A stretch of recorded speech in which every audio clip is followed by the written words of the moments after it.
Well, markets were a sea of red today and nosedived immediately after the release of Fed minutes at 2 o'clock, but they have recovered somewhat in late trading. Now we're joined by Peter Costa of Empire Executions. Peter, how would you explain the market's reaction to the Fed minutes today? Because the Fed minutes were kind of on the fence a bit, weren't they?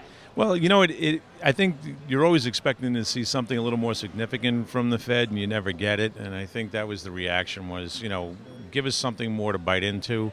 I think actually there was a little more information this time than there have been in the last 3 months.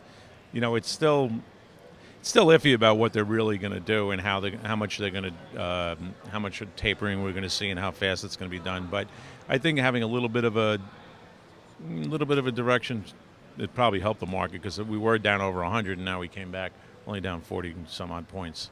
Actually, we went positive, so.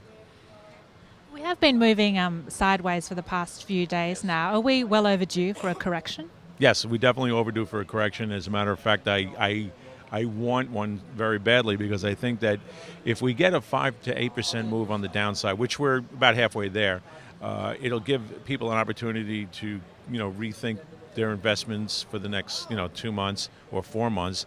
And I think that the third quarter and the fourth quarter, I think are going to be better, and as far as earnings going forward, and get involved when you have an opportunity to buy something a little bit cheaper. If you like the stock at a certain price, it comes back 5%.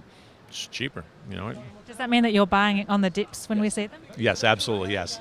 As a matter of fact, I'm not going to buy it on this dip because I still think we have some more room on the downside. More like I think like 1625, 1630 on the S&P would be probably a good starting point again, which we might hit that this week because I think there's going to be a little bit of softness. It's low volumes. So any kind of news that comes out of the Fed or, the jobless claims tomorrow or, any of the other numbers that come out that might affect the market will probably have a little more impact, a week like this week. Okay, well, there you have it. That was Peter Costa of Empire Executions, and I'm Jane Searle for The Deal.